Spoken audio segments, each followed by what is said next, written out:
ইস্তেগফারের দ্বারা মানুষের মনের সকল আশাকে আল্লাহ তাআলা পুরো করেন। মানুষ মনের নেক আশা, এই নেক আশাকে আল্লাহ তাআলা পূরণ করে দেন। আহমদ ইবনে হাম্বল রহমতুল্লাহ আলাইহি তিনি সফররত ছিলেন। তিনি সফরে যাচ্ছেন জীর্ণশীর্ণ অবস্থায়, সাধারণ ভেষে তিনি প্রয়োজনীয় কিছু কাপড় চোপড় নিয়ে রওনা হয়েছেন। তো সফর করতে করতে যখন সন্ধ্যা হয়ে গিয়েছে, এক মসজিদ অবস্থান করেছেন, নামাজ পড়েছেন। মাগরিব এশার নামাজ পড়ার পরে মুয়াজ্জিন সাহেব দরজা বন্ধ করে চলে যাবে। সেই মুহূর্তে আহমদ ইবনে হাম্বল, তিনাকে তো সে চেনে না, তো আহমদ ইবনে হাম্বল রহমতুল্লাহ আলাই তিনি রাত্রি যাপন করার জন্য আবেদন করেছেন যে আমাকে একটু অনুমতি দিলে আমি রাত্রি যাপন করব মসজিদে। কিন্তু সেই মুয়াজ্জিন সাহেব তাকে মসজিদ থেকে বের করে দিয়েছে যে না, কোনো অপরিচিত মানুষকে মসজিদে জায়গা দেওয়া হবে না, তুমি বের হয়ে যাও। তখন সে অপারগ হয়ে সে এক গাছের নিচে সারা রাত কাটিয়েছে।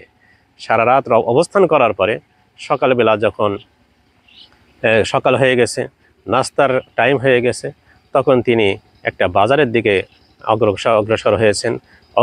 অগ্রসর হয়ে দেখেন যে একটা যুবক রুটি বানাচ্ছে এবং আর ওই রুটি যে বানাচ্ছে সাথে সাথে ইস্তেগফার পড়তেছে, আস্তাগফিরুল্লাহ আস্তাগফিরুল্লাহ রাব্বি মিন কুল্লি যামবি ওয়া আতুবু ইলাইহি।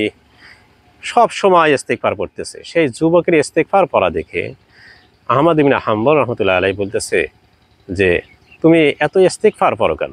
তুমি ইস্তেগফারের দ্বারা কি লাভ পেয়েছো, কি ফায়দা পেয়েছো?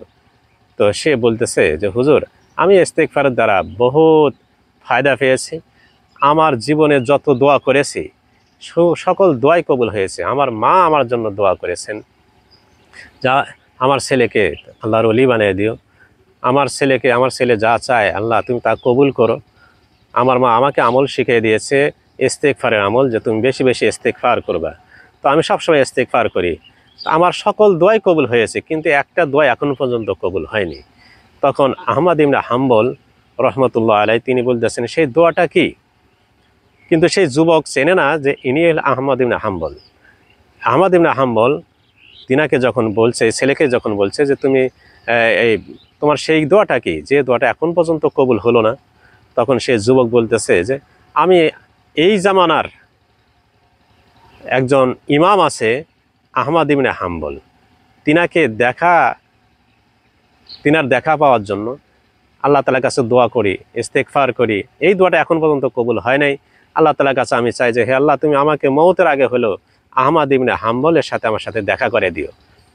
এই জন্য এই ইস্তেগফারের দ্বারা সকল দোয়াই কবুল হয়েছে, কিন্তু এই দোয়াটা এখনো কবুল হয় নাই।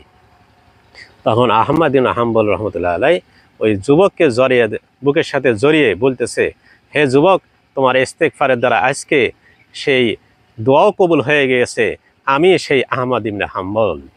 তখন সেই যুবক অত্যন্ত খুশি হয়েছেন, আনন্দিত হয়েছেন, চোখের পানি অঝরে ছেড়ে দিয়েছেন যে হে আল্লাহ, তুমি কত বড় দয়াবান, তোমার কাছে আমি দোয়া করেছি, ইস্তেগফার করেছি যে হে আল্লাহ, তুমি আহমদ ইবনে হাম্বল রহমতুল্লাহ আলাইহি এই জামানার সবচেয়ে বড় ইমাম, তার সাথে আমাকে সাক্ষাৎ করিয়ে দিও।